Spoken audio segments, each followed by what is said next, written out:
Hello, everyone, and welcome to episode 152 of the High Sensitivity Podcast, and thank you for listening. If it's your first time here, we talk about video game and movie news, as well as we watched or played over the week. My name is Barry, along with my co-hosts. My name is Craig, aka Craig Shin Impact. My name is also Craig. I don't even know how to follow that one up, so I'm not even going to try. It wasn't good. I actually want you now to just start coming up with puns in your name, Ooh, like every okay. episode. I'm gonna need you to Craig's It an Yes. Evil 4 remake. That actually Craig's It didn't an sound Evil. Yeah. that didn't sound half bad. No. Yeah. I'll get on Craig's that. It an Evil I 4. definitely will. Perfect. I can't wait for you to have a list, and it's just going to be 100 names of games with your title. You know, your Craig name. Standing. Yeah, but it has to go with whatever's the topic for that week, though. It can't be random. Yeah. Okay. So it's gotta somehow tie into whatever it is you're going to be talking about. So fire It's Emblem, Craig. the only way I'll accept it. I think I got this. Okay, cool. I have faith. Perfect. You know what else I have faith in? Yeah. What do you got? What's faith? The news. The news. Faith in. Because Yes. there isn't a lot of news, to be fair, but we'll get into it regardless. But we got faith in it. I'm going to start out with probably the most fun news one that we have today. And I'm not sure if you guys have heard of this one, but me being the anime guy, there is a game developer called Mischief that developed a tax return dating simulator game. Finally. It's supposed to get you ready for your taxes. It's a dating simulator where you talk to an anime girl about doing your taxes, and it's supposed to be free. It's called Tax Heaven 3000. Make sure you guys download it. It's supposed to be free as well. The interesting thing is that screenshots and everything have been coming out for this game, letting people know what it is. It got verified by Steam, and people were able to pre-order it because it's not available until April 4th. But then Steam deplatformed it for whatever reason, and they're not really sure why. This is all according to the game developer creator. This is all also according to The Verge, if you guys want to go check out their story on it. But I just found it hilarious that a dating simulator for tax returns, and it's pretty funny because even the creator says this game is suitable for single people with no dependents, and it's like, yeah. Awesome. I see what you did there. This man knows his audience, and I can't help but respect it. So yes. If you're interested in downloading it, it's supposed to be free. You're supposed to be able to download it from a site, and I'm not sure what this is either. It's called each.io. You may be able to get free download of it once it comes out April 4th. But I just found this story so much fun because it's just a anime tax return dating simulator. Who would have thought? Who would have thought all those words would go together in one sentence, and that Steam would deplatform it? Wait, can you do your actual taxes in it? It's supposed to prepare you for your taxes, so I don't think you can if you could submit your taxes through the game, that's game breaking. Legitimately, that's what I'm saying. That could be really cool if you could find a way to make it be an actual way to submit your taxes. That'd be sweet. Yeah, they should say prepare you for your taxes and also prepare you for dating. Just like two preparations. It's just hilarious, and I needed people to know about this. Please look it up. Tax Heaven 3000. I've never been so proud of the gaming community. Yeah. Next up for me is going to be Pokemon Horizons gets its first trailer. It's kind of shown and, confirmed all of the stuff that we know. Ash Ketchum is not going to be the main character. Instead, it is going to be characters like Liko and Roy. And it's apparently going to be like an adventuring show. But Pokemon's moving away from Ash Ketchum, and apparently the final episodes are about to be airing in English. And I'm interested to see what all the regular fans or longtime fans think of it. Just because I've essentially grown up with Ash Ketchum for probably 28 years of my life. Yep. And IGN.com has an interview with the voice actress in America, like the American voice actress for Ash Ketchum. So, if you want to get prepared to get hit in the feels, just watch it, listen to that interview, especially from them. Next up Yeah. on my list is going to be Redfall axed on PlayStation 5 question mark. Mm. So this is sort of getting into all of the PlayStation, Xbox acquiring Activision Blizzard debacle where multi-platform games, this is what Sony was afraid of, is that Redfall was originally being developed for all consoles, and then Xbox, after signing the papers to acquire them, kind of said, no, no, you're not making it for PS5 anymore. We're PlayStation. So it kind of almost reassures the fears of PlayStation users for, like, if the deal goes through, who knows? You may not get some multi-platform games that would have been multi-platform on PlayStation that are going to be exclusive to Xbox. But to me, isn't that the whole point of this exclusives war that we're currently in the middle of? Yep. It Yeah. it doesn't surprise me that this news, especially like with them just being developed acquired last year or 2 years ago now, I think it was. Like, of course, the games they were working on were meant to be for all consoles. Like, what? Like, that doesn't come as a surprise, and it also doesn't come as a surprise. Xbox goes, no, we want that game for ourselves. You did just spend, what was it, $6 billion or something like that Yep. Hmm. to acquire a game studio. At that point, I guess you can kind of tell them to do whatever you want. Yeah. True. I mean, at this point, like I can't be upset for PlayStation users being a PlayStation like aficionado or at least a dedicated PlayStation person myself for losing this exclusive battle, so to speak. Because I mean, how many exclusive on PlayStation are Xbox users not allowed to really enjoy without having a console themselves, but I had to say that because I can't the sympathy for the PlayStation side is not really there as much as I would think for me.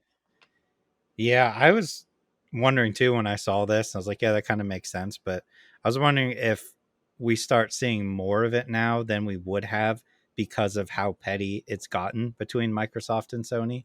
Because, at first Microsoft was like, we're not going to do that with the Activision thing. We're still going to bring Call of Duty, all that stuff. Like maybe we start seeing more of it now. Maybe not the Activision side, but then being like, you're not going to get this anymore. Or, obviously this is not the case, but like, what if they were like, you know what, you're not going to get Diablo 4 on PlayStation anymore, or something like that? Mm, Like I Even though the I could demo is currently available on it, so right, it's like, right. Like I could yeah, see them because of how everything's been going down, being like, all right, if that's how we're going to play, if they want to get really petty, then this could be the first of a few or a many. We don't know.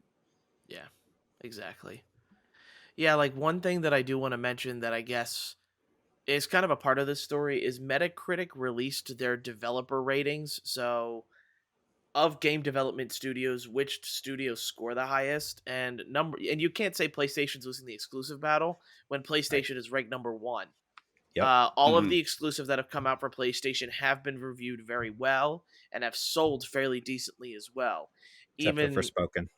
yeah, and even then, I guess that's not a PlayStation Studios though. That's Right. Square Enix. Right. So, and I think yes, that's what they're leaning toward. And even because I was reading it, even in that paragraph talking about PlayStation Studios dominance with exclusives, it mentions that Microsoft hasn't even released enough games to be considered for their calculations. So I guess Xbox Studios released 2 games last year that were just for that, just by Microsoft Studios or Xbox Studios, and the minimum was 5.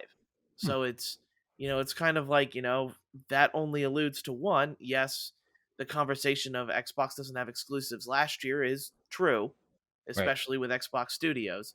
But you can't say you're losing the console war when every exclusive that Sony Studios releases is fairly good and reviewed fairly well.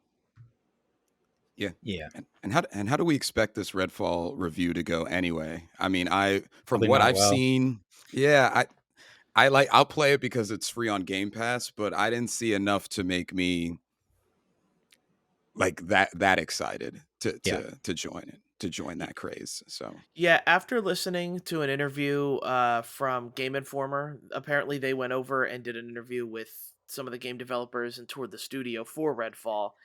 And Arcane Studios, it kind of, and what I like about it is come out and said that there's going to be kind of two different experiences. There's going to be the single player, like people can play it single player, and it's going to kind of be a different experience than what it is going to be multiplayer. So for people who, play by themselves, I think definitely there's probably some avenue for you to enjoy this game. But it's Mhm. one of the same things where and I also found out there's unlimited ammo, so it's more Oh, about like your powers and using your powers and stuff. So Okay.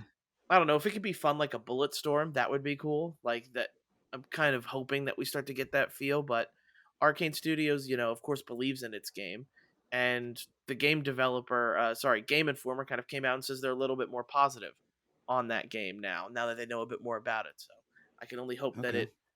at least its reception is not as bad, I think, as people were thinking, or that it becomes a pleasant surprise. yeah. I think if I play it with people, like I end up usually playing games by myself. Honestly, that's just the Mm. way it happens. I think most of us do. Same. Yeah, but I think if we get together and play it, I can almost guarantee we'll enjoy it more than Yeah. trying to get through that game on our own. Just like us doing the raid on Call of Duty and how much more fun that was. Speaking of, there's Mm. another one. Um, What? I'll be talking about that later. yeah, which I haven't Ah. touched yet, but I think I think it's meant to be played with friends, right? Kind of like Yeah. how a lot of people like Sea of Thieves, and I didn't just because my experiences were by myself, and I was like, "This is terrible." But if I were to go back and play it with people, I'd probably enjoy it more. So I'm definitely And going to try and play with people. I'm going to reach out to people to play Redfall for sure. yeah, maybe that's something that we could try, the three of us. I mean, Mm-hmm. it is free, Yep. day one. So, Yep. and we all got Xboxes. So, It's that whole trying to match up schedules issue that I think everybody has. Like, yeah. I can play it this time, but I can't play it this time. I mean, as we get older, it gets harder and harder. It's not like when we're kids and we're like, yeah, I'll be on from noon until 10 p.m. I'll see you Yeah. then. Like we can't do that anymore. One, we get Yeah, tired. it's We have hard. other obligations. But yeah, it's definitely harder as you get older. Yeah, my body Definitely. physically gets sore after sitting, all day Yeah. playing a video game for Yep. 6 or 8 hours. It's like, what have I done? What have I done to myself?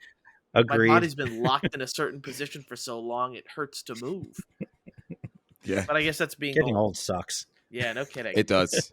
It does. But that's all I have for news on my end. What about you guys? Okay. I have a Great. couple, so we'll do the fun ones first before I get into the not fun ones. But the first one that kind of popped up this week, and this has to do with more movies than games. Most of my news, but we got a trailer for something that made me excited. We're getting a Mighty Morphin Power Rangers movie with the original cast, and man, oh man, I did not think I would care, but my childhood just came flooding back when I watched What? that. Obviously, and I'm sorry I forget her name, but the Yellow Tr- Ranger, Trina. Well, yeah, that's right, the right.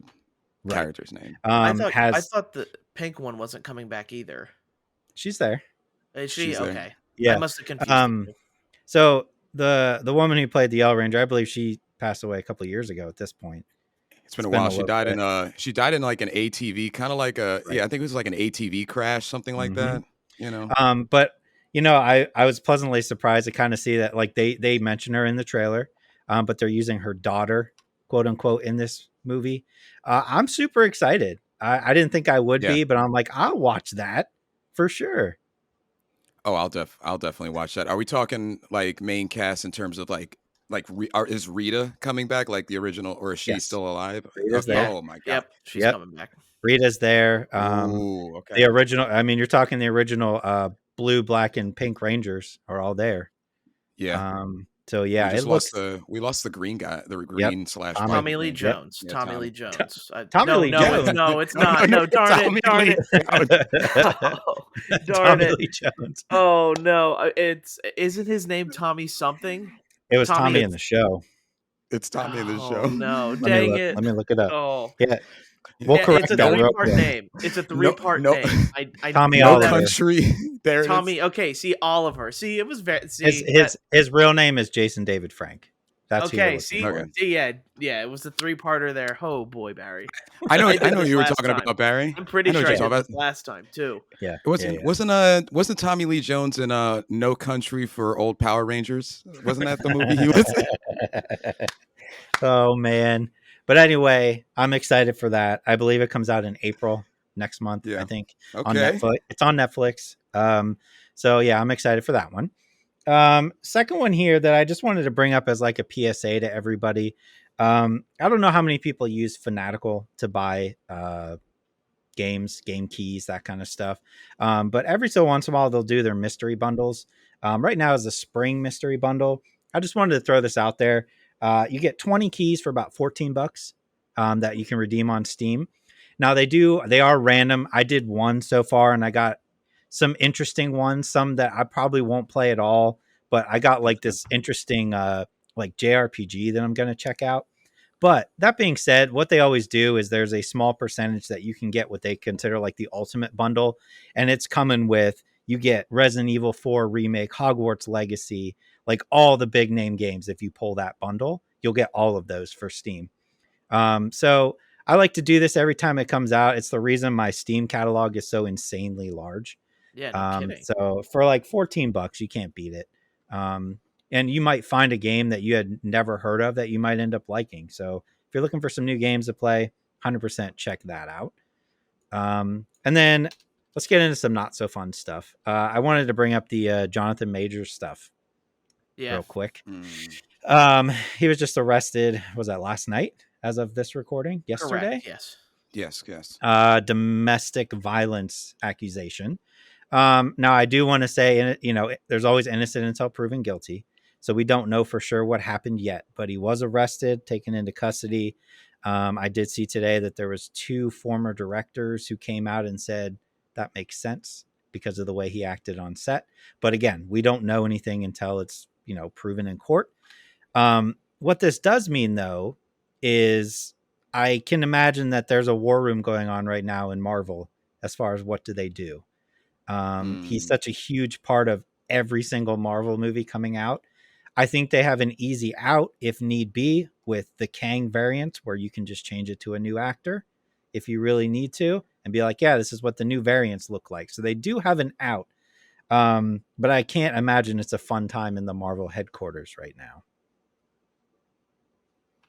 Yeah, it's kind of been amazing to watch like Jonathan Majors like kind of Yep. just shoot up to stardom because Yep. to be fair, it was like Marvel, then Creed 3, and then like he's kind of everywhere almost Mm-hmm. Yeah. now. And Mm-hmm. the charges, I've read something about like strangling someone as Yes. well. So we're getting Strangulation. Yep. yeah, and I know that his publicist came out or his agent came out and said, we're looking to get this cleared up. There's no way he did this, but Mm. Right. Right. it's going to be very interesting. A lot of the times, this kind of thing doesn't happen where you get, in custody, put in jail like right away. Like a lot of the times, Yep. especially with actors, there needs to be some sort of proof or some sort of liable reason to think that that's what he did and they just went in and got him. So Yeah. it will Yeah. be interesting to see how far it goes here. But Yeah. yeah, you're right. Like Marvel has to be kind of figuring out like, oh, what do we do? Like with DC, and I guess it's kind of a similar situation with Ezra Miller, Right. where DC is still promoting the Flash movie with Ezra Miller in it heavily, Yep. and he hasn't done anything bad as of late or as of we know Recently. of. But Yeah. that's But to be Marvel, I seen. don't There's think Marvel wants to do that. You know what I mean? Like they're not going to continue to push him if that's the case. DC is a different That's right. story, I think, but And like, there's a different part that I think Flash plays in DC versus, what he plays. And right, I know that like naturally the lady has not been identified in the right. case, but they did find injuries on her, which would have definitely facilitated his arrest or at least helped with his arrest there. Um, a lot of times in these situations, it's hard to think in any terms of innocence for the person that's accused. Yeah. And, so obviously domestic violence is incredibly terrible. So regardless, we're going to have to move and as watchers, and Marvel's going to have to move as creators based off of what they find out. But like as of right now, it's not looking good. So Yeah. And I do want to point out that it is kind of a normal practice in domestic violence cases to remove the male from the situation, at least for the night, until they get it figured out. So I'm not surprised that they came in and arrested him and took him away. That doesn't necessarily be like, oh, he 100% did it. But I know Yeah. that is kind of a normal thing to do just to kind of de escalate the situation. But yeah, yeah, you do have his side and his lawyers being like, we're going to 100% prove this didn't happen. It'd be interesting to see, like, is that the case? Is this something that gets settled out of court? And if it does Marvel still move on at that point if he settles out of court? Yeah. If they're just like, we don't want to have uh, anything to do with this. But I mean, he's the main villain for the next how many years in Marvel? yeah. Like 4 or 5 years at least. And I know you can recast him, but that's going to be such a big hit to them to have to recast. That's crazy.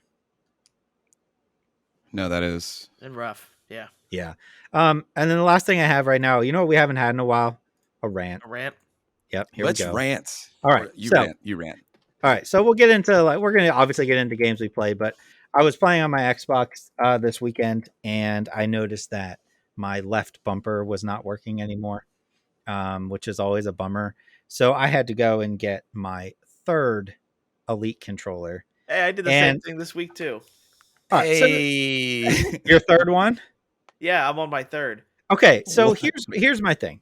Okay, for those who don't know, I've gotten heavily into trying to buy every single Super Nintendo game. Right, I picked up a Super Nintendo last summer at a garage sale for $10. Okay, what I here's my rant: those controllers are still 100% fine, and the fact that, like, not even this console generation, but previous console generation, it seems like you go through so many controllers nowadays, and Mhm. I don't want to automatically assume it's the build quality, but again, this is the Elite controller. This is the most expensive controller you can get, and I'm on my third one in what, 2 or 3 years, Oh something like wow. that. And I Yep. know we use it a lot.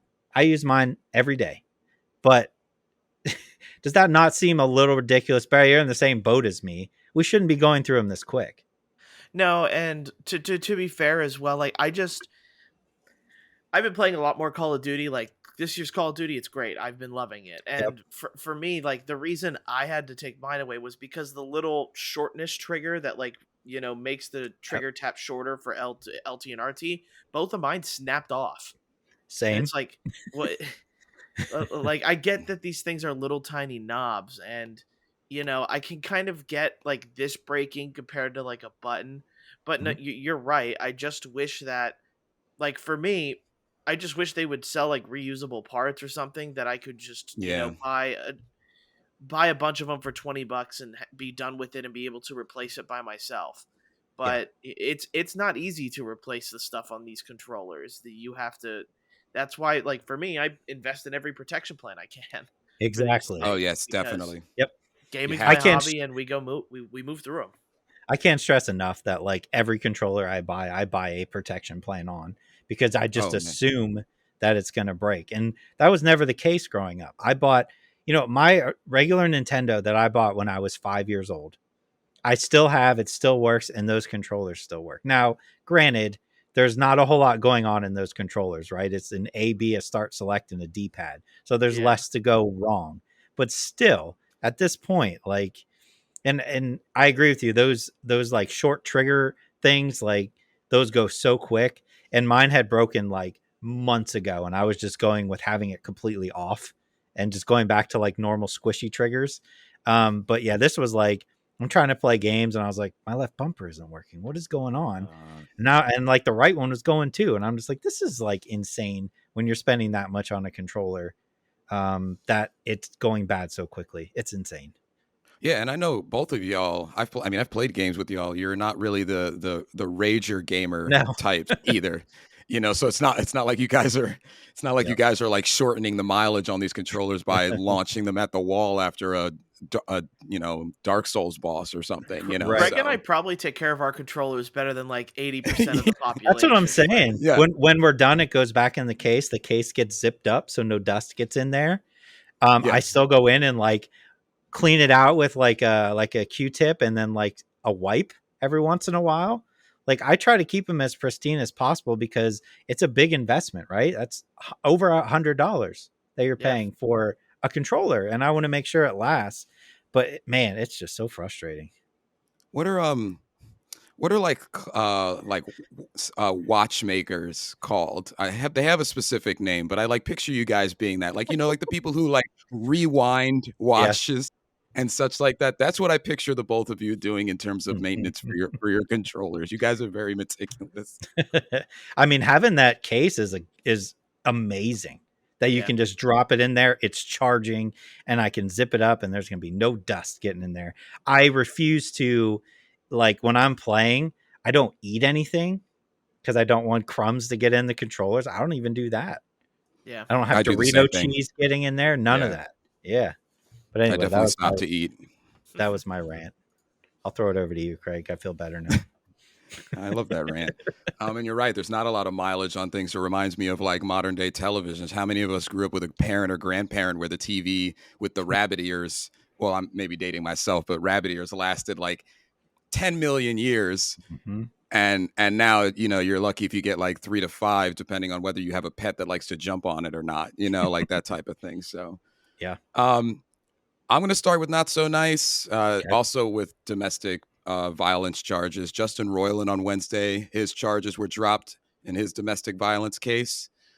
Um, it still does not account for all the other weird stuff that he's been Right. doing, which is, like you can't argue which one of what he's accused of is in particular worse because he was essentially getting in contact with minors in the wrong way. But I almost, when I saw that, as a you guys know, I'm a Rick and Morty fan, was really excited for High on Life because of it, but I can't, I think as a fan, or I guess a ex fan of him, my brain has turned off to his creations because of the fact of all of these charges coming out. And yeah, he did get that particular charges dropped, but that man is a weirdo. And Mhm. he's got so much going on that's like negative in the space and dating back because of all of the projects that he's had a hand in. So I guess it's nice. It'll be nice to see something stick. And I know that sounds weird to say, but like, I just think he's got too much on his plate for like something to not splash up in his face. I know that's not a saying, but that's what I'm going with. But his domestic charges did get dropped on Wednesday. I don't know if you guys saw that or had anything Yeah, about yeah, I that, saw but that. Like the difference for me is I'm just not a big Justin Roiland fan. Like I Right. don't really care for Rick and Morty. I've tried Hide on Life, and like the beginning of it's fun, and then the humor kind of wears away very quickly for me throughout the rest of the game. Yep.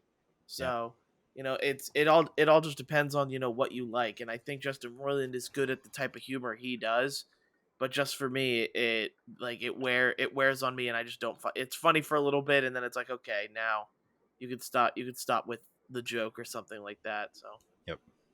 yeah, Agreed. Yeah, I saw that as well, and I had the same reaction. I was like, all right, right or not, in my mind, I'm like, all right, you got out of that one, but there's still 30,000 other charges that one of them's going to stick. You're not getting out of all of it, my guy. I'm sorry. There's just been too much for me to think that, like, oh, those got dropped. He's probably fine. He probably didn't do yeah, anything. I don't think so. yes. Um, Moving to something a little bit more fun. The length of Final Fantasy 16 did get released. Fans are not happy about it, but it is clocked in at, according to Square Enix, 35 hours. They are saying that if you do everything, you can get a 70 or 80-hour experience. As a Final Fantasy fan, I'm not necessarily like taken aback by that.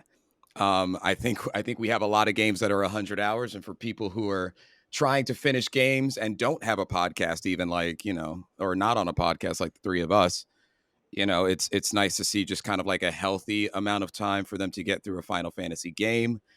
I don't remember how like older titles were. I mean, like older than like 15. I don't know how long 12 was for me, or About 10. 30.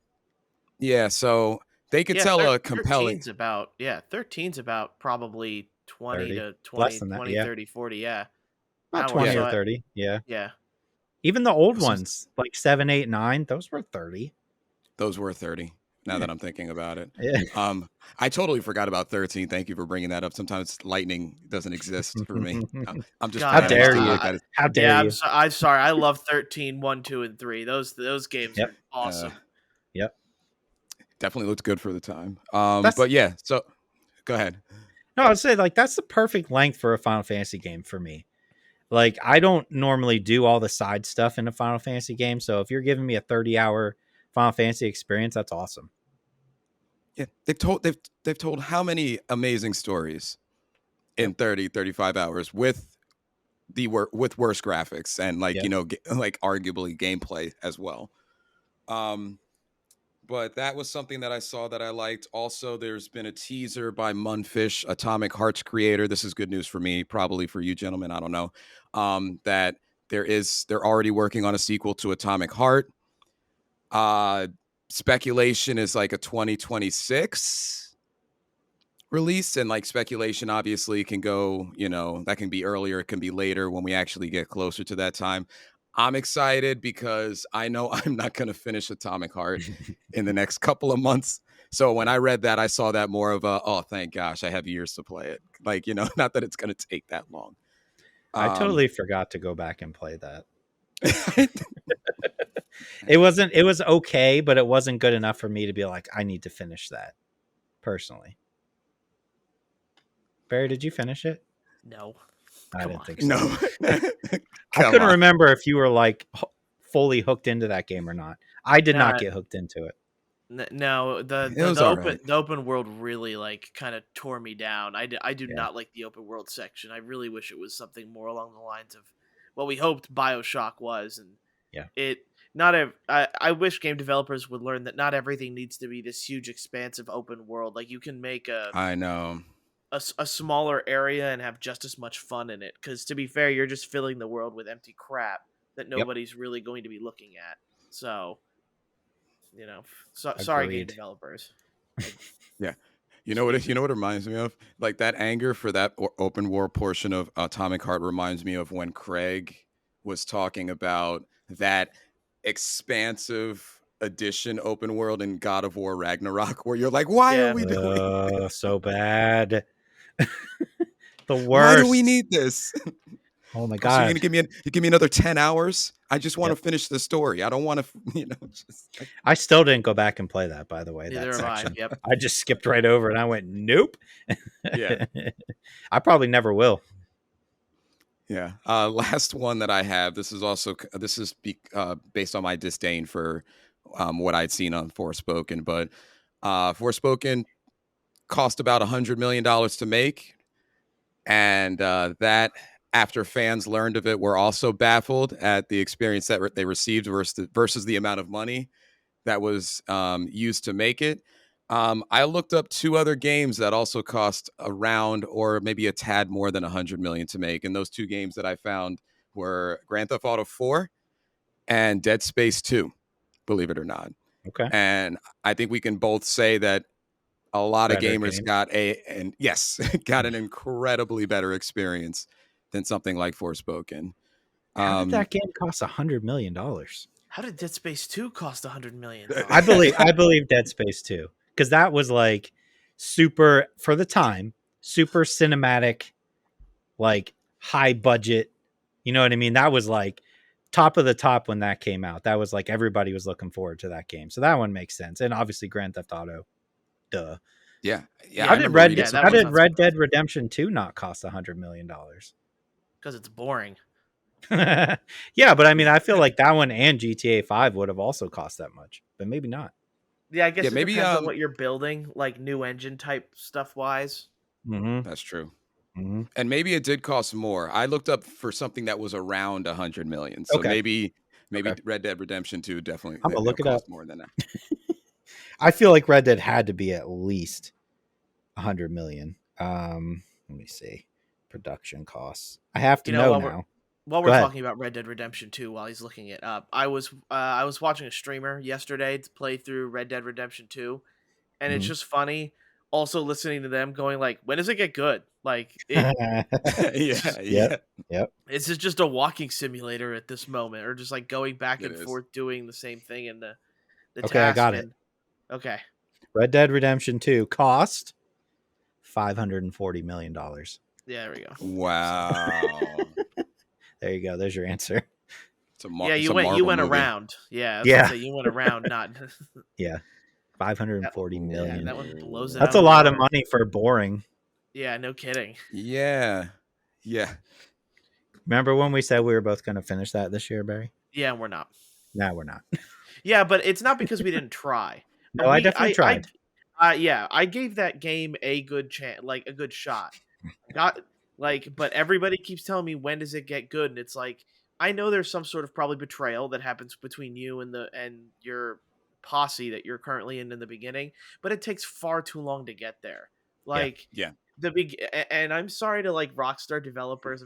I guess I'm now just going into a rant now that I think about it. But I'm sorry to Rant. Rockstar developer that just thinks that they're so up their own, so up their own a-holes that they think that my time is enough to like get through the boring parts of this game. I'm sorry, but like I got I got bills to pay. I got work. Like, Yep. give me the meat of the game the moment you start up. You don't see games like God of War Ragnarok giving me a 6-hour tutorial and horse walking Yeah. simulator in the beginning of like Red Dead Redemption. Like, it is just so boring. It is. I friends tell me that it's some of the like it's one of the greatest games they've ever played, but I cannot No, get it's not through for me. how boring it is, especially because I'll play 20 minutes and then it's a sleepy time game for Barry. Now Yep. I'm Yeah. sleepy. Now I either go to sleep or I want to go play something else. I don't know that doesn't waste my time. It's okay to not like games that people consider like some of the greatest of all time. I feel like as long as you give it a fair chance, which we have done, I know I have Mhm. multiple times. This was my fourth time restarting this game. And I was just like, this was the farthest Wow. I've ever gotten. And still to that point, I was just like, nope. I know in my heart for me that Rockstar to me is GTA, and that's what I like from them. And hopefully they Uh-huh. don't mess up the new one. Because if they do the same thing where it's super slow, I'm gonna be so upset. So upset. There's no way they can mess up the new one. They Mm. Yeah, there's no way. Eh. I don't know. I don't know how you make like, and we know how like, but it's supposed to be like Bonnie and Clyde inspired.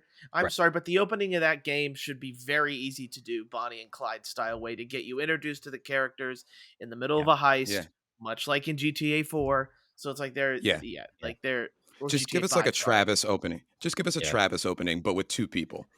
Yeah. Just like Yeah, but I could also see coming off of Red Dead Redemption 2 and how highly praised it was, that they could go the way of I don't know if you guys have ever watched Reservoir Dogs, Quentin Tarantino movie. Oh yeah.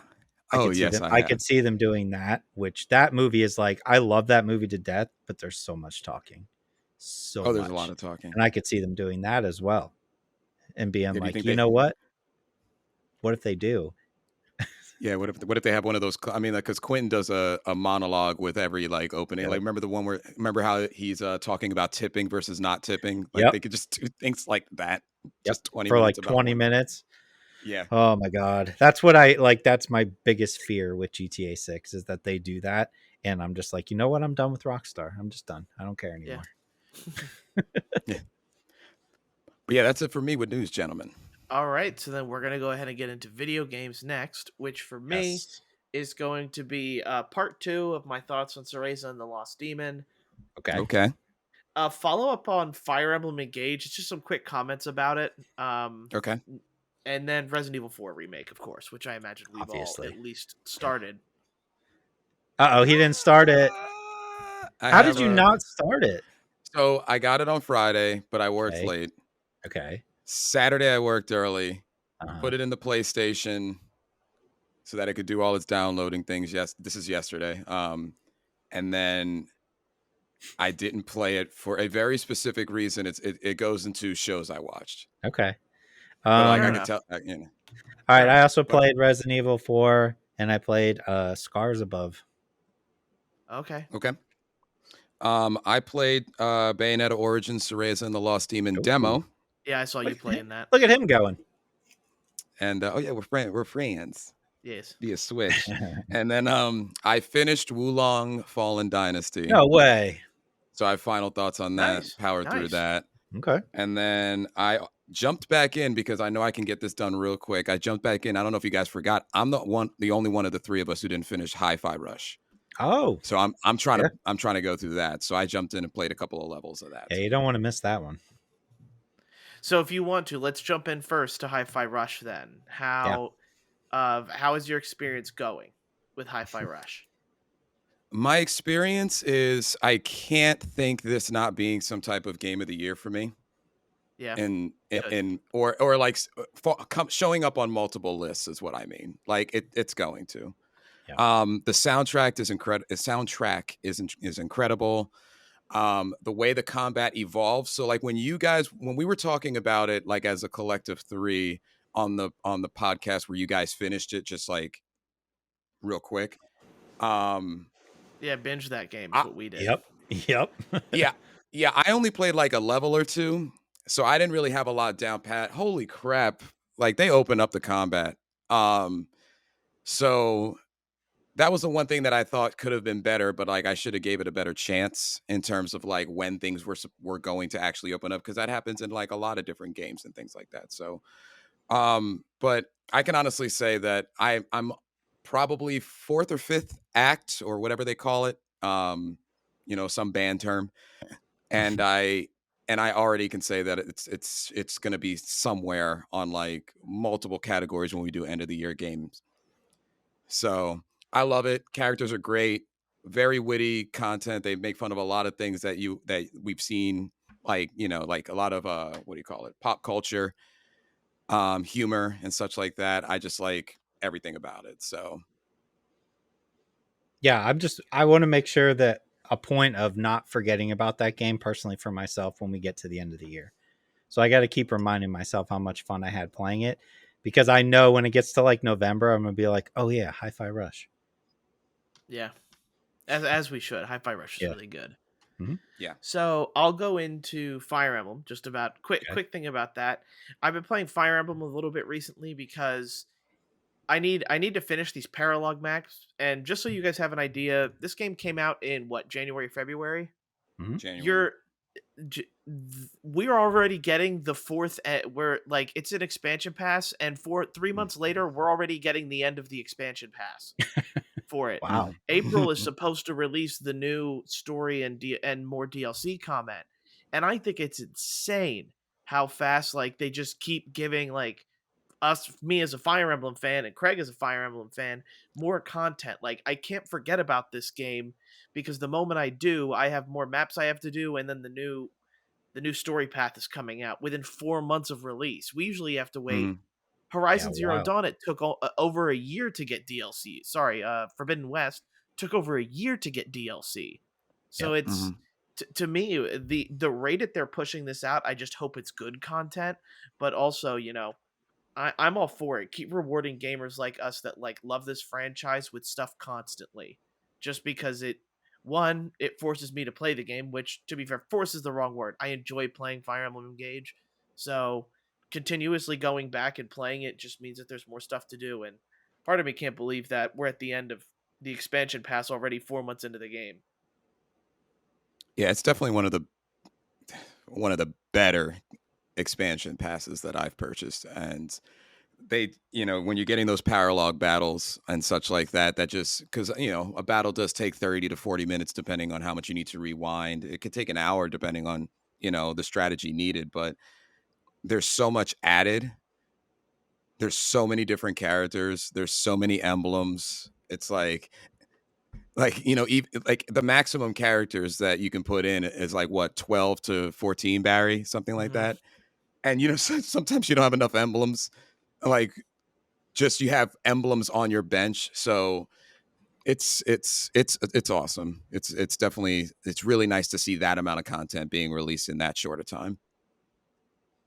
Now, Cereza and the Lost Demon. I have my continued thoughts about it. I want to know what you thought of the demo. Adult storybook, Okay. which is what it felt like. It reminded me of, without, I guess, less adult, but it was done in such a storybook fashion that I didn't mind. It is a lot of talking, so Craig, steer clear, Yep. because Oh, I know I not to play it. yeah, like, remember when remember, gentlemen, when I told you what I do, and sometimes in talking parts of games, like I'll make something to eat, or I'll like do a real quick dusting of like one part of the apartment, or clean. Like, I was literally able to just clean everything, during the beginning of this game.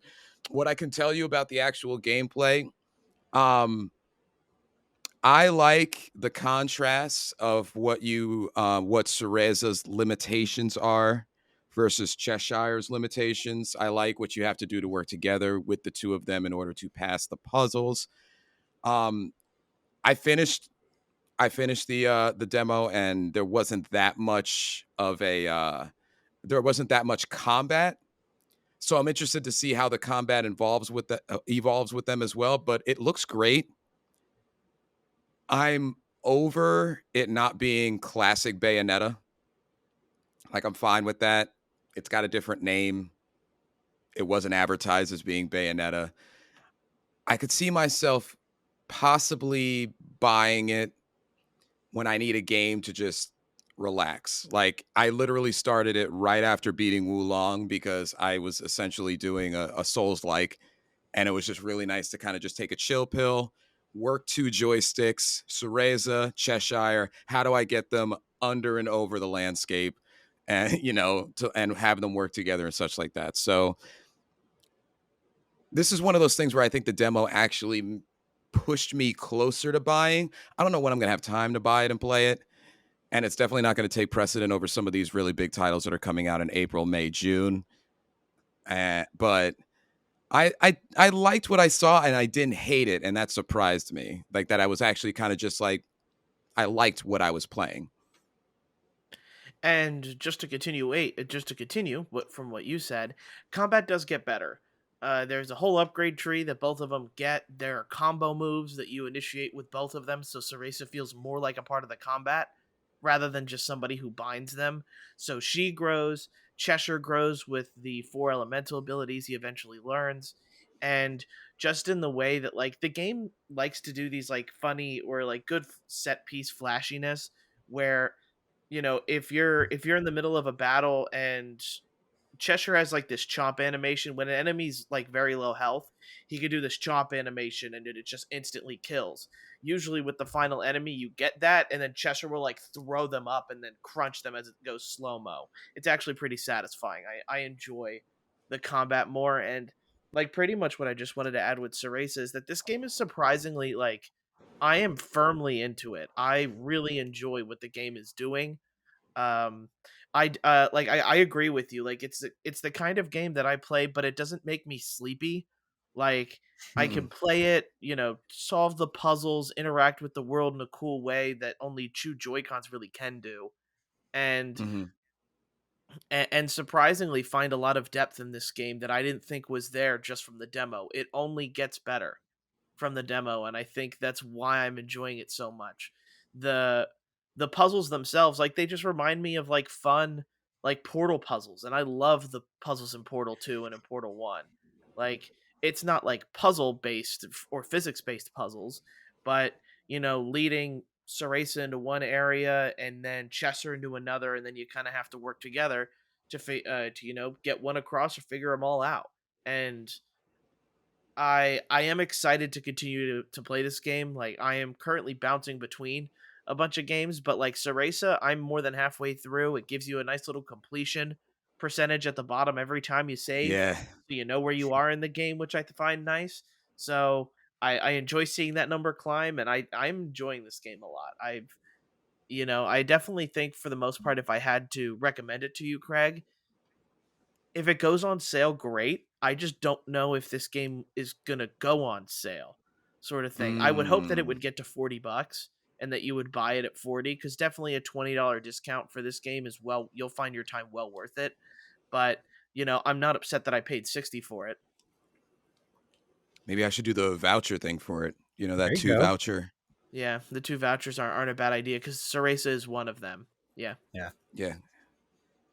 Huh. Now, tell us about Wulong. Um. That was a game, right? Is that what you're gonna say? Yeah. It was so like it was a game, Yeah. and so some things that it didn't do that certain Souls likes or other Souls likes have done. The enemy variety doesn't really change. They kind of put their cards all the way out in like the first maybe I don't know half of the game. Um, Boss battles. For all the stuff we talked about with that first gentleman that we all had to play, the last two people that you fight are not hard at all.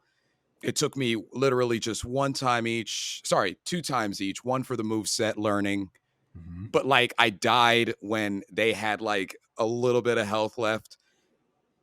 So like the second time it was just bam. I think what Wulong allows you to do that sometimes other soul likes, I don't think that the enemy or the boss difficulty scales with how you're leveling up. Because I'll tell you what, I played 120 hours of Elden Ring, Mhm. and anything could still kill me in a couple of hits. It felt like, and the last couple of bosses in that were a train wreck, in terms of trying to figure out how to beat them. But Wulong, I got strong enough where there was no tactical way to play anymore. It was just run and kill. So for some people that could be maybe boring, but like I saw the light at the end of the tunnel. I saw that this game was ending. So like it didn't really bore me. I was like, all right, I'll just go here, here, here, and here. Here, and here. And there it is. There's the boss. Boss is dead. Did you guys I don't know if this ruins it for you because like if you played any like Three Kingdom type game, then did you guys get to Lubu yet? Not yet. All right. No, All right. So, I don't plan on going back to that game. Really? uh, It's not that I didn't enjoy it. It's just that Yeah. there are a lot better games in my mind that are worth my time. Yeah. mhm. Unlike Red Dead Redemption 2. And it's just like Wulong, I had fun with it. Like I like the how satisfying like the parrying slash dodging concept is of that game. But I would need to really, really get deep into my backlog and finish those games before I go back to Wulong. That's fair. I'll tell you what, and I agree with you. Here's what I'll tell you gentlemen. The home base doesn't expand really, so it's boring to go back except to upgrade. Um, if I had not played Neo 1 and Neo 2 and then I somehow played this game first, I would not want to play Neo or Neo 2. I think this game would cloud me from wanting to play what both games are better than this. In the gameplay, in the story. The story sucks. It's Yeah. not good. Yeah. And the cut scenes don't necessarily need to even be as long as they are. They just take a bunch of like fallen heroes um and they give them like slightly tweaked backstories. They keep some of the idea of the romance of the Three Kingdoms, like the Yellow Turban Army, and how it does eventually get quelled, and then Cao Cao, and how he's like kind of like the main conquest type of gentleman. Like I've learned all my history about the Three Kingdoms from video games, so please, please correct me or don't get mad at me because like I didn't actually read it or anything like that. I did look up stuff on my own, but anyway, terrible story. It plays like it has a Neo vibe, but it's not Neo. And if you have some time and nothing's really sparking your interest and you have Game Pass, play it. I would have been upset if I bought it. Yeah. Um, I think it's got like a $35 to $45 value if I could put it to an actual dollar value. But it was fun deflecting and trying to figure out enemies there. And I don't know, it had some hard bosses, so those were fun. But that's meh. It's the perfect Don't Game feel it. Pass game. It's the perfect Game Pass game. Yeah. It's Like exactly what it that's the type of game that should live on Game Pass for sure. It is. Mhm. adds value to Microsoft, but it's not like oh, you need to go spend $70 on this game. It's like, hey, you got an Xbox, you should probably check this out. Yeah. It's not going to end up on a top 10 probably, but it's not a bad game. Yeah. That's how It's I not feel bad. about it. Yeah. Yeah. So, do you want to talk about the other game you played first, Craig, before we get into Sure. Resident Evil? Yeah. So Scars Above. I don't know if you guys have seen anything on this game at all. It intrigued me a little bit. It kind of reminded me of almost a Souls like. The easiest way to put it is and I don't mean this in a bad way, so don't take it that way, but it's like Returnal's younger, not so cool cousin, if that makes sense. That does actually. Yeah. So it's kind of like that. Has the same type of like Souls like, where it's not a bonfire, but there's like a kind of like an obelisk that you get to, and you can restore your health, and it will restore all the enemies you killed. But at its heart, it's a shooter instead of like melee based. I think it's not bad. It's like it's another one of those games that's like for $30, I'd probably pick it up. Not like a $60 game for sure. But it kind of has that, it has that Returnal feel with like alien, uh, I don't know, structures and alien type enemies that you're killing. It's very elemental based, where it'll be like, all right, that enemy's in the water, so I'm going to shoot them with my electric weapon to cause extra damage. Now I'm going to switch over to this weapon to do that kind of damage. It's more of Sounds like that than sounds like Genshin Impact's element system. yeah, yeah, yeah. So I mean, I don't think it's a bad game at all. It's not going to end up on a top 10, but like if you're looking for, I guess the best way would be like if you don't have a PlayStation or a computer and you can't play Returnal, this might be an okay substitute. It's not, definitely not as good as Returnal, because I love Returnal. But Oh yeah. yeah, I mean it's fun enough. It's another game that I don't know if I'm going to finish it, just because of the sheer amount of games that are playing out right now. Like obviously Resident Evil 4, I'm still staring at Dead Space. Like I still need to go back and finish that. Like Same. I probably only played like 3 or 4 hours of that remake so far. And like I keep seeing stuff online where they'll be like, oh, they added this new to Dead Space. I'm like, man, I got to go back and play that. So yeah, keep an eye on that one. Scars Above for like $20-$30. I would say that's a pickup for sure. Okay. Man, you mentioned Returnal, and I was like, man, I really should play that game. I need to go like do the DLC or something, because isn't it So co-op good. now? Can't you play Yeah, you can co-op play in co-op. Returnal? Mm-hmm. Oh It's a fun wow. game. Yeah, no, I loved Returnal. Man, I should go Yep. back to that. Yeah, Returnal's so good. Yep. Man, Don't Fear the Reaper. That's what that game had me in its hordes. Yeah. Man, Yep. I love Yep. that. Love that song. Yep. But Resident Evil 4 remake here, which Yeah. so it'll be Craig and I talking about it, because other Craig here is too good to play Resident Evil 4. Yep. Yep. Ah. Buying games And and not even playing them, man. yeah, that's a me move. That's a Barry It is. move you just It did. is. That's a Barry move. I But dropped everything to play this immediately. That's how excited I was. to be fair, I just started playing it this morning, so Okay. I'm Oh, okay. Well, so you're I'm not. fresh to it. I need your opinions, because I played it like a bazillion times.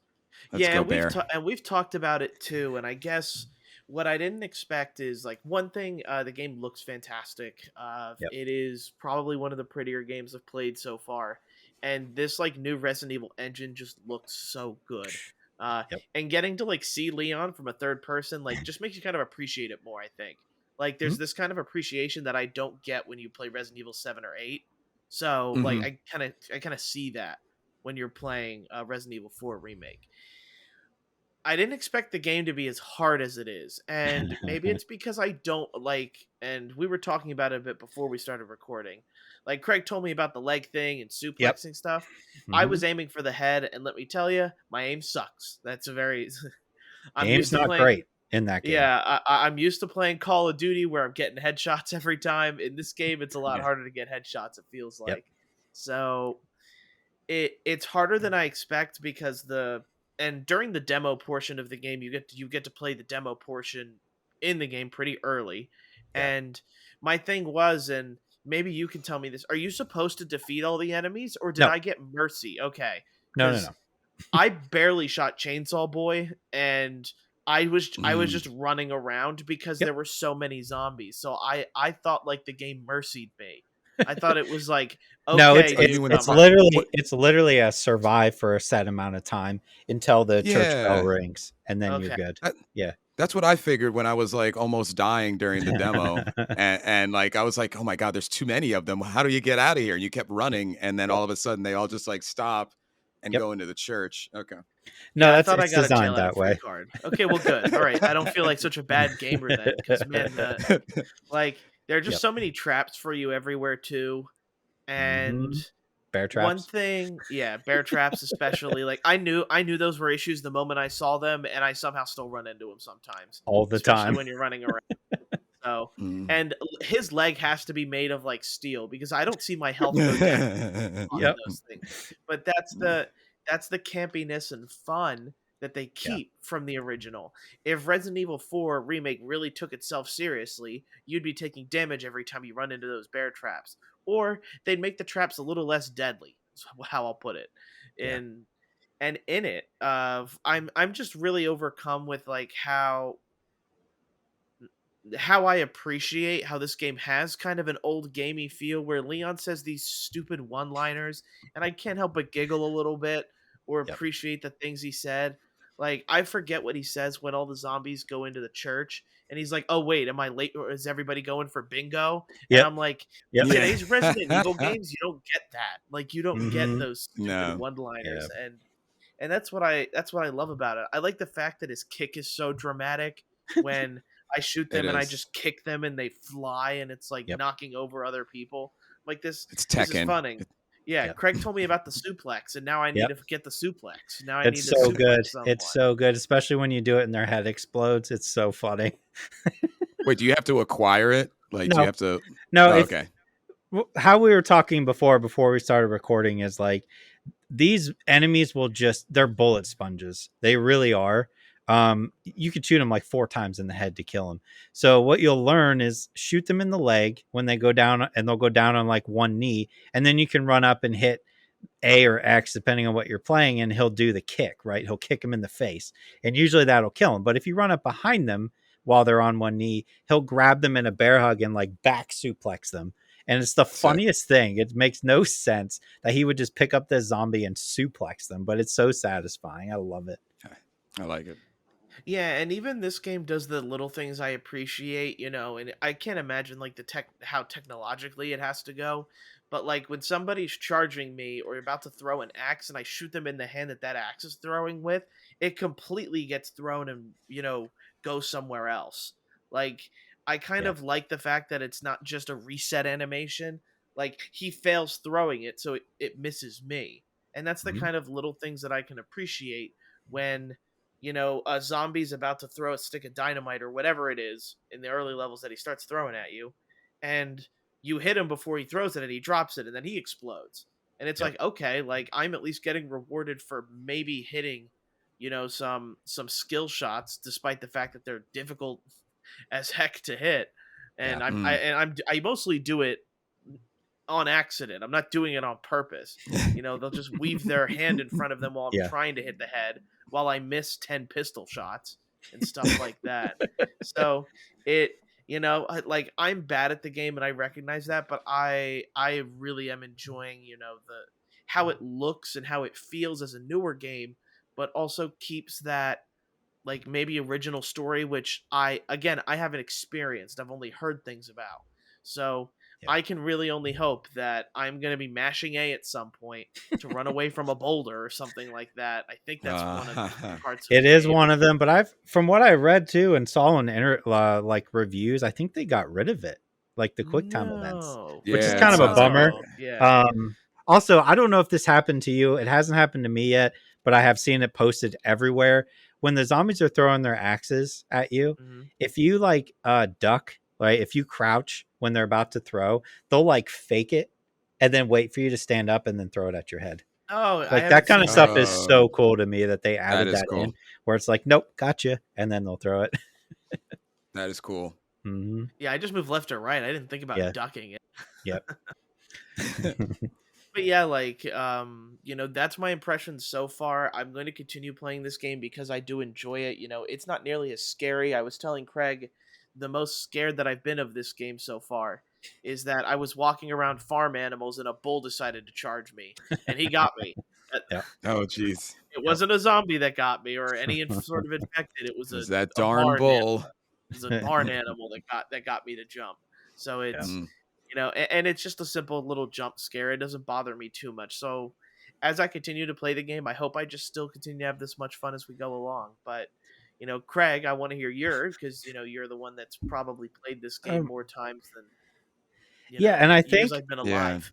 I think what I think is going to work so well, the fact that they remade this and it looks so good. This is the perfect entry point for somebody who doesn't like horror games to get into that genre because it's still action heavy. It's not that scary. It has its moments, but it's not like, oh my God, I have to put the controller down because I don't want to do it anymore. So it's just like perfect to bring people into that genre that they can try this and be like, oh, okay, I actually enjoy this. Maybe I'll go back and play Resident Evil 3, Resident Evil 2, like those Hmm. remakes, and kind of work your way up to the sevens and eights, which are the more terrifying Oh, yes. experiences. Yeah. But yeah, I'm so far from what I've played, like pretty true to what I'm used to, the original, changing some things for the better. I still think like the controls are a lot better now that it's not tank controls. I still feel like the controls are a little squishy. Like he just moves kind of I don't know. He's a little heavy. Like I feel like his run still isn't very fast, which is, that's there for a reason. So you can't just outrun the zombies. I Hmm. still get that sense of like panic where I'm running from the chainsaw guy and then I get stuck in a bear trap. I'm like, let me out. He's coming. He's going to get me. Yeah. Like I still get that and I enjoy that. But yeah, so far it's been great. Um, we got some stiff competition this year with best remake between so Yeah, far Dead Space and Resident Evil 4. Man, Hmm. it's a good year for horror remakes. I'll say that. yeah, for Yeah, it sure. is. But yeah, so that's going to be the games we played this week. Craig, you need to get on Resident Evil Remake. Yep. I'm going to be getting on Oh, you I'm for getting planning on. it. Yeah. Oh, I'm planning on doing it tonight. Like maybe All after right. the podcast, All even. right. I guess the one quick thing, just because I kind of forgot about it, but also you guys haven't done it yet. I've done episode 2 of the raid. Sure. Uh, Overall, like Call of Duty Modern Warfare, they're doing the raids. It's episode 2 now. Continues directly after the events of the first episode of the raid. And Okay. overall, I like this one a little bit better, but I Okay. think it's because it doesn't feel unfair. We played the first episode, and at the end, it is Oh, just wave, wave, Oh wave, my wave, God. wave, yep. wave, wave of enemy. I didn't Yeah. get that feeling in this one. Still like some puzzle coordination stuff you guys have to do, which I like, Hmm. and I never felt too overwhelmed by enemies. There are certain portions where you need to run away from something, but you got enemies in front of you, so there has to be the balance of okay, wait a second, let's clear the room and then start running again. It I will say, and I'm hoping they work out the bug, but there were a couple bugs in the raid where we just got completely stopped because the objective wouldn't go to the next objective that we needed to. Oh. We spent Oh probably wow. over 30 minutes like trying to figure out what we did wrong or missed cuz it's a raid, we're trying to think if there's some sort of puzzle or something that we're missing or some small switch you got to hit, but Hmm. it was as simple as the next objective did not load, so the door we needed to go through wouldn't let us go through it. So it's Jeez. it's stuff like that, and I hope they're fixing it. But I do enjoy the fact as well that now for the raids they give you a checklist of what you can earn, so you can see what you earn from regular, from veteran, and then also all of the emblems, skins, and loading screens that you can earn from it, which I Oh, okay. enjoy That's because cool. I've played the first raid probably 7 times because I've had to help each one of my friends get through this raid. So It's- I'm it's nice to see that there's a checklist and that I almost have all of them. Will I do it on veteran? Probably not. But the only thing I can plead to people about is do the co-op missions. It will make it probably a lot easier for people. Once you get some of the special abilities that each class can do, it is very easy. I believe to really counteract how powerful some of the enemies are in these raids. So just keep that in mind. But overall, I enjoy this raid because I think the puzzles are a bit more online with maybe. No, I'm not gonna say it. No, I'm not gonna say it.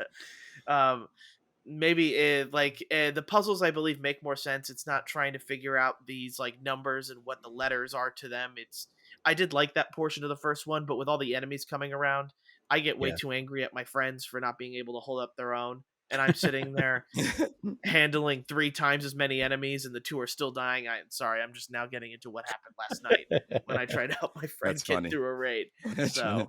So keep that in mind. But I'm excited to play with both the Craigs here. It'll be nice Yeah. Yeah, to let's do go that. through it. But movies and shows we watched this week.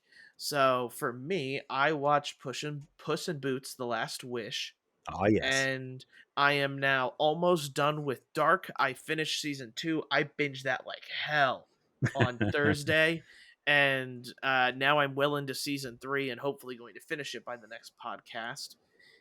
Is there any? I'm not sure if I talked about it. Like Ted Lasso, the new episode, which Ted Lasso's Ted Lasso. Yep. Did I talk? Did Extrapolations? Did I talk about that last week? I don't think so. It doesn't sound I don't think familiar. you did.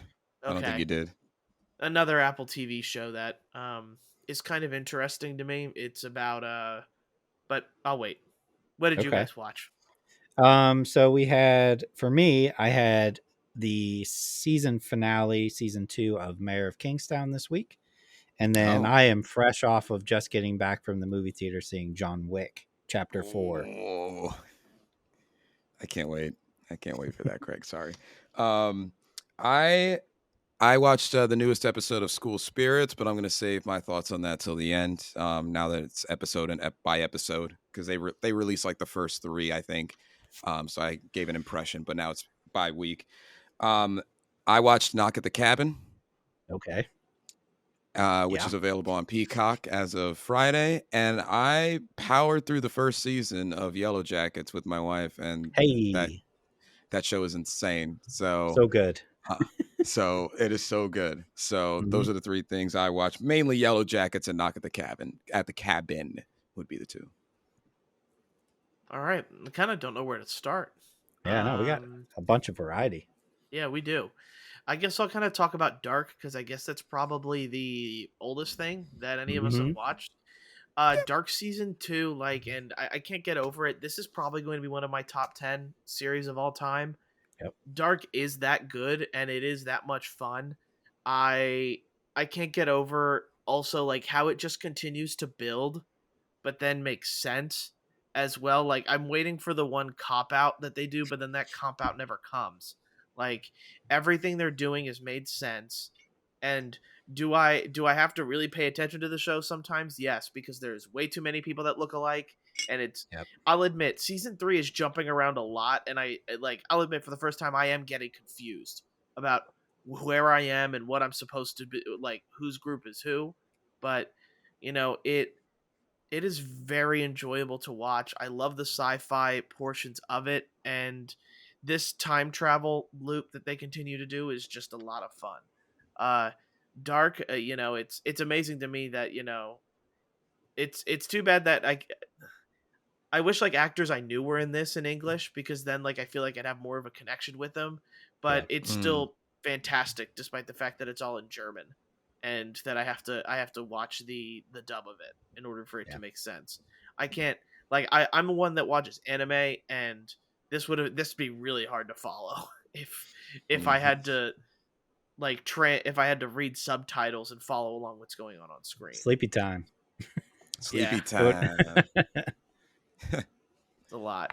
But yeah, Dark season 2 and I imagine season 3 are just following up with how great this series is. I really love it. Nice. All right. Uh, So, why don't we talk about Knock at the Cabin? so this was Yeah. it's a movie. So so M Night, obviously starring Dave Bautista in a not Drax the Destroyer role, which is what he wants. Yep. And he did a great job. I don't want to knock his acting skills. I just still think it's hilarious that he's so mad at being Drax and making money. Um, but anyway, also has Rupert Grint, and some other people whose names are escaping me.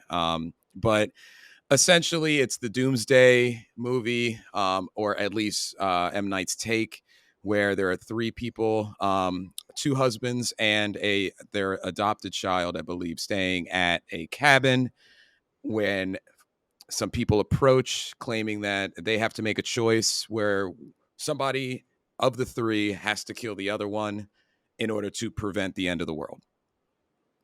Yep. So it starts out as kind of an invasion, home invasion type of movie, but you start to realize that those people who are invading aren't necessarily like malicious. It's part of their calling.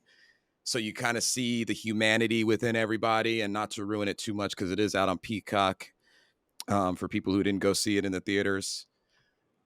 But it made me think because there was disaster in the movie, and there's that like real urgency of you have to make a choice or all of humanity is going to die, like that kind of thing. So there was that going with it. But as far as movies that have had a similar type of storyline, I think it was like, if I had my own meter, I would say it was a 6 or 7 for me. That's generous. I I think there's I think there's other movies that have done it better. Cabin in the Woods. Yep. Two different ideas, but the inevitable thing of Cabin in the Woods at the end is that somebody, like, these people have to get sacrificed in the major horror tropes, or everybody dies. Has it been like a decade since that movie came out? It has, right? I can talk Yeah, about at it. least. Yeah.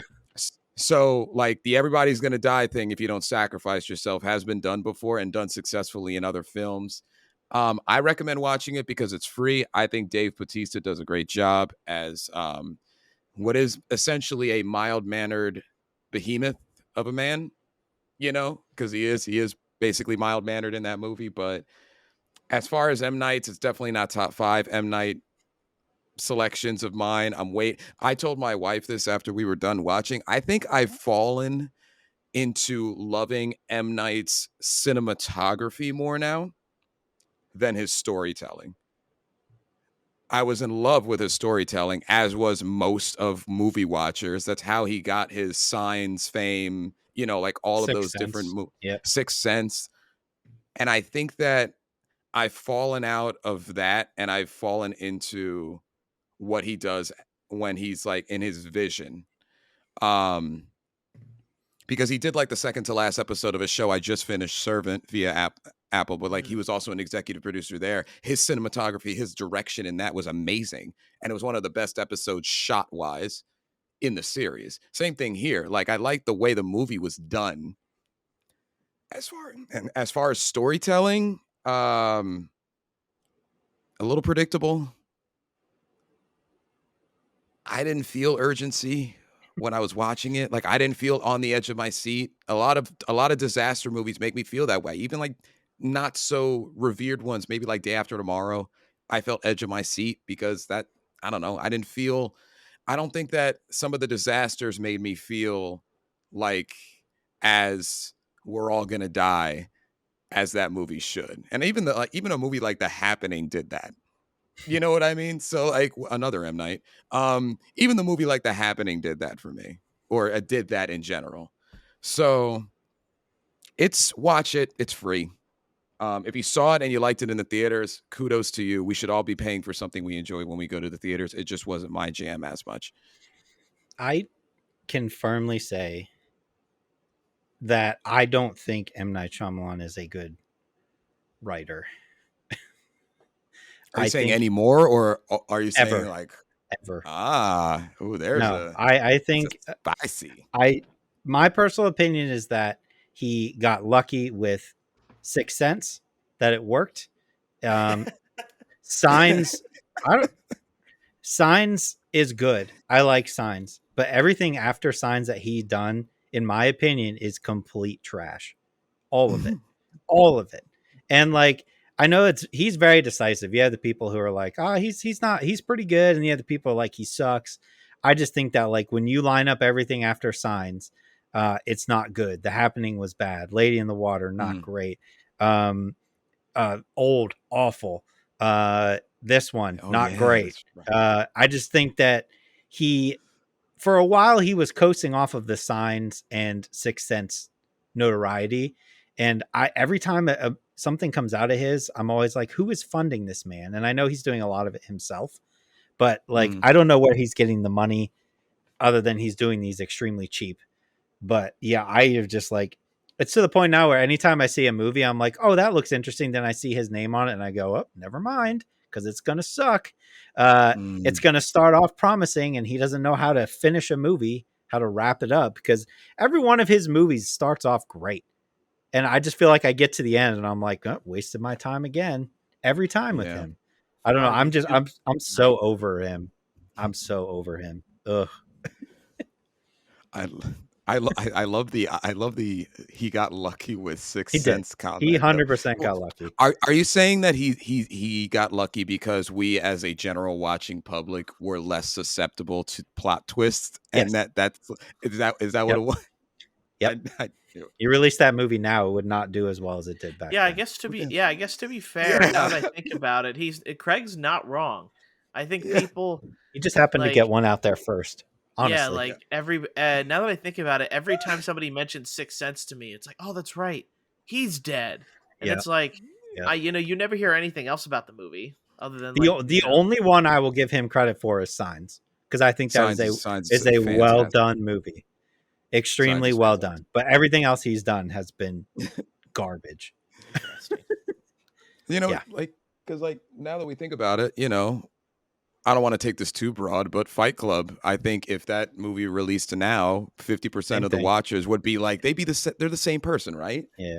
Yeah. Yeah. Is anybody else seeing this? Are Brad Pitt and Edward Norton the same person? You know what I Just mean? go back So, and watch that movie. That movie hasn't aged well either. It's so like, I don't know. It just hit at the time when we're like teenagers and we're like, yeah, the system yeah, sucks. But go watch it now and yeah. you're like, oh my God, this is like cringe material. Yeah, his whole Okay. apartment blew up after he bought stuff. Yeah. Yeah. Yeah. True. All What's right. next? All right. I'll talk about Puss in Boots, and I'll let you. Then you guys can go on Sure. about the other stuff. Puss in Boots: The Yes. Last Wish got a lot of hype once it hit Did. theaters. I'm not sure if you guys have seen it. It is Nope. also available on Peacock to watch. It is going to be one of my top 10 movies of the year for Okay. sure. The animation style is so much fun. You'll be hooked and you'll be hooked onto this movie within the first 15 minutes. Like Okay. Red Dead Redemption wastes my time. This movie doesn't. Okay. Um, I think like just all around, it is like even the characters that are supposed to get annoying aren't. And I think everybody does such a good job in this movie. Antonio Banderas, Selma Hayek, like both of their chemistry with each other is fun. Antonio Banderas, like I don't like him as Puss in Boots has to be maybe one of the perfect castings of all time or something like that because he nails it every single time. And like just to go into it, like John Mulaney as Jack Horner, it is so much fun just watching Jack Mulaney be a bad Mm, guy. Um, Jack Horner and like I didn't even know what Jack Horner was. I didn't realize it's a nursery rhyme. I had Yeah. never heard of it. Something about plum pies. Don't really care. Um, but like the little Perito, the little dog that's supposed to be annoying, I find him so charming and not annoying, which is what's good about it. And two, um, it's gonna be early.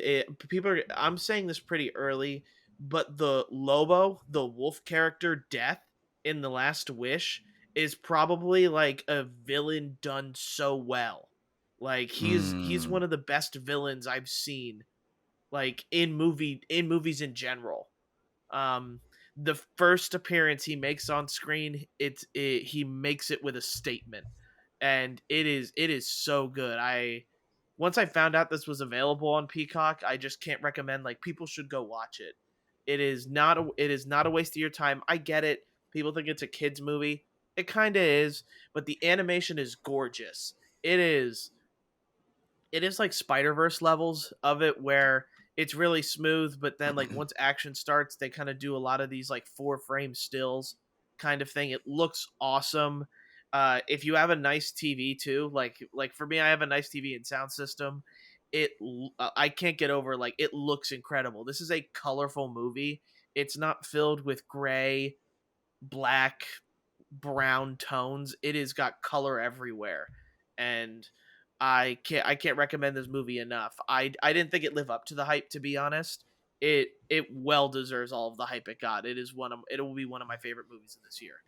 So here's something that's when this first got announced, which, I don't know if this, I may have to hold you to this, Barry, but this came out December 21st last year. So Oh, really? it's Okay. last year's movie, Oh, but fair enough. Fair I'm enough. not going to hold that against you. You can put it in there. But I remember when I first saw the trailer that this was coming out, and my first initial reaction was like, why? You know what I mean? Like, what? Shrek Mm. is so long ago. I know everybody likes Shrek.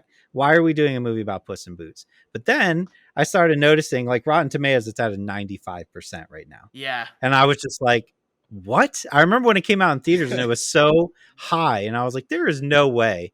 So I am going to watch it because I was just like, man, if it's that high, it has to be good. But like, it Yeah. doesn't have any business being good because it's Puss in Boots. You know what I mean? Like, it's like, who cares Yes. about a Yeah. minor character from a Shrek movie? But I'm excited to watch it for sure. No, I'll like, have to peep and I that too. Yeah. yeah, you definitely have to. Like, I know you're into horror movies, Craig, and Puss in Boots is probably the exact opposite of horror, but it is. I cannot recommend it enough. It's it's if I watch this movie and I don't get as emotional, or like I can't recommend it as highly as I did in Kanto from last year, Mhm. but Mm. just overall, or is it Kanto 2 years ago now? 2 years Crap. ago. 2 2 years years ago. ago, Yep. yeah. Okay, so never mind. But it's my favorite animated movie since Encanto. Okay. And Okay. um it's got a ton of Spanish flares. I will say the songs are a little hit and miss. It's not like there's not a lot of songs in it, I feel like. Um there's kind of like this one major undertone song, but man, man, it is a good movie. Definitely watch it. Like it deserves 95 on Rotten Okay. Tomatoes. It Got is it. well worth everyone's hype. Watch it on Peacock. Sweet. All right. So Mayor of Kingstown, second season just ended, and like I said with the first season, this is a show you should be watching. Jeremy Renner is fantastic. Actually, everybody in this show is fantastic. My wife and I both watch it, and I told her like they could call this show the Jeremy Renner answers his phone show because he literally it's just like problem after problem and he's constantly being like somebody's calling him like, hey, I need you to fix this. Then he hangs up and his phone rings. Hey, this is all busted. You need to come fix this. But like you would think it would get obnoxious, but it doesn't. It's the story is so well done that like I feel like not enough people are watching that show. Um, so I continue to say that that's one that it will end up very high on my list at the end of the year. Um, Okay. but John Wick Chapter 4. Both of you have watched all the other John Wicks, right? Correct. Yep. Yes. Do Okay. not mess with the man's dog. Okay. So here's what I'm gonna say, and obviously, like I just finished watching this like 2 hours ago. So I'm trying not to be reactionary here, but Mm. this might be the best action movie I've ever seen in my life. Um, Incredible. 3 hours is a long time. It flies by. They need to have a choreography slash stuntman category in the Oscars because, dear God, the stuff they do is just insane. It's not just Keanu Reeves; it's everybody in this movie. There's new characters that are brought in that are phenomenal and play off of John Wick so well. Um, the first like action sequence after like the setup, I swear is like 30 minutes nonstop. It just keeps going. And you would think it would get like annoying or you'd be tired of it, but it's not because it's so insane. But what I have to highlight here is what you would consider like the last two action sequences of the movie. They kind of happen back to back, right? One is in a church and one is on steps. Okay. That's, I don't want to give anything away, but like that's where they take place. The first one in the church, it kind of starts off like it's every John Wick, everybody's trying to kill him, right? So he's trying to get away. He goes into this church and he's fighting a million different people. What makes it so insane is for the majority of it, it's probably 20 minutes. For a good 10, 15 of it, they go top down inside the church. So like the Hotline Miami, you know that game, right? Hmm. That's what it Mhm. reminds me of. It's like Hotline Miami. It's straight top down, one take.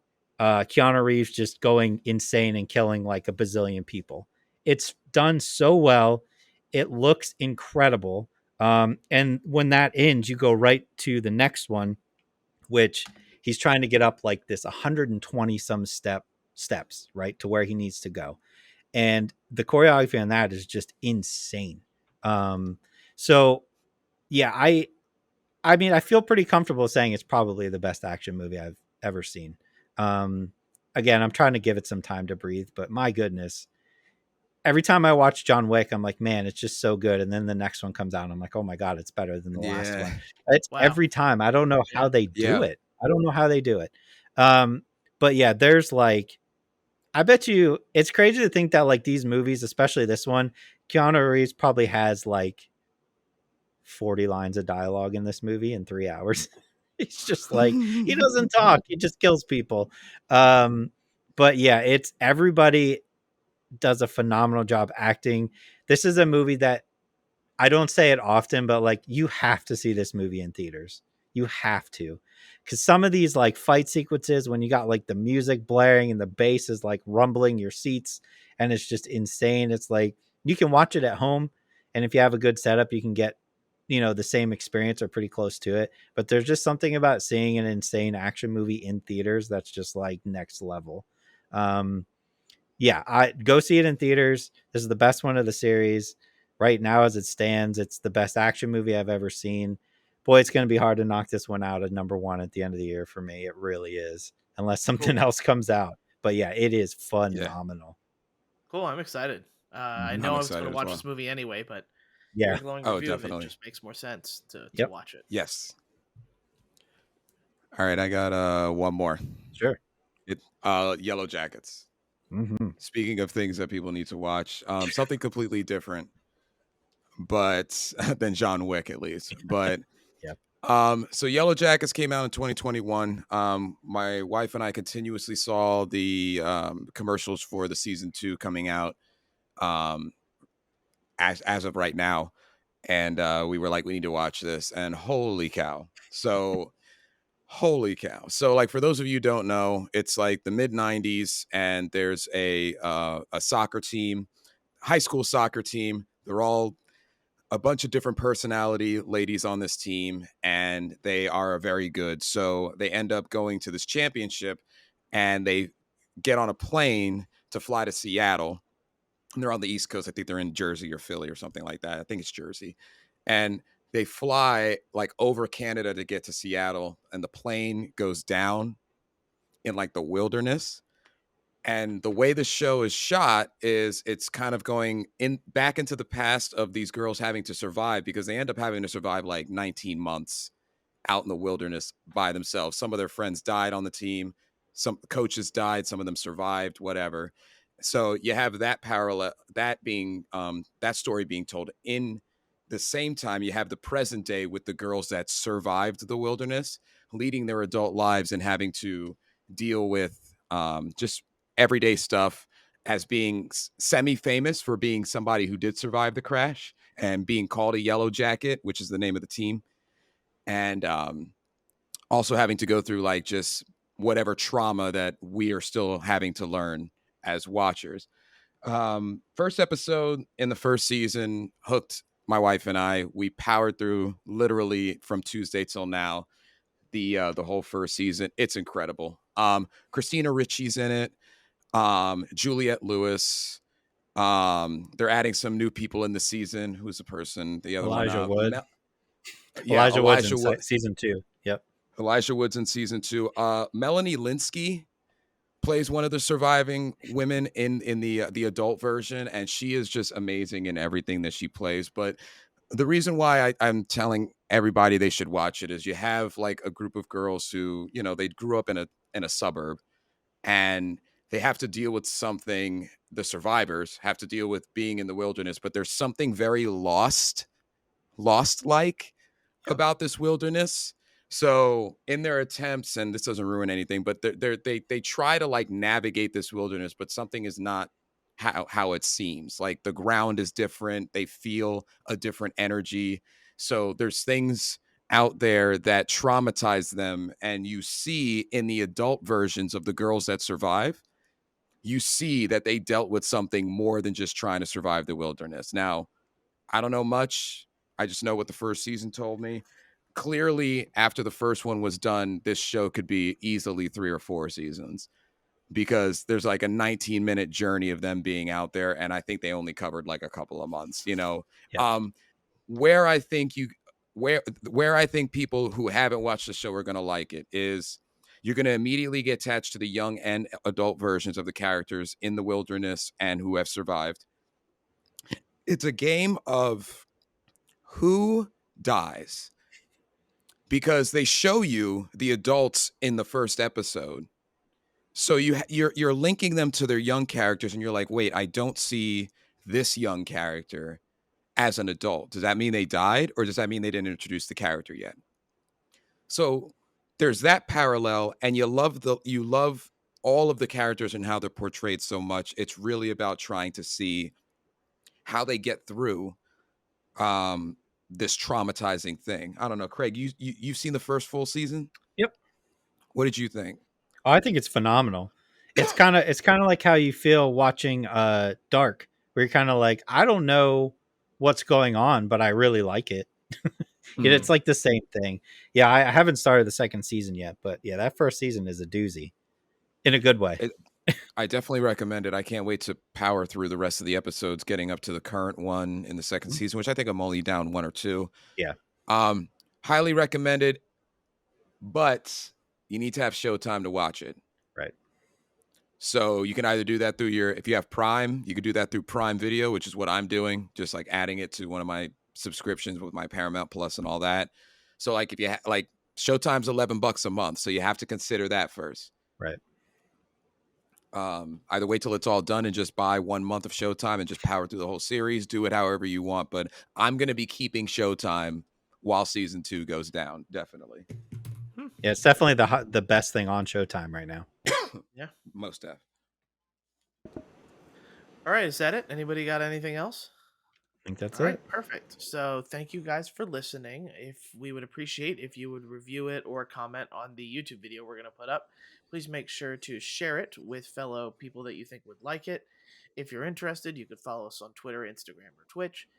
And all I can say at the end of this is thank you for watching and go watch Puss in Boots: The Last Wish. That's And all John I Wick. ask. And Watch John Wick yeah. first. Yeah. That's fine. Or you know what? No, watch Puss in Boots and then John Wick 3. Like Puss in Boots will get you started up and then you can get ready for the best action movie ever. There you go. Yeah. It's according to Craig, but we'll see you Yes. guys next time. See you Bye. later. Bye, guys.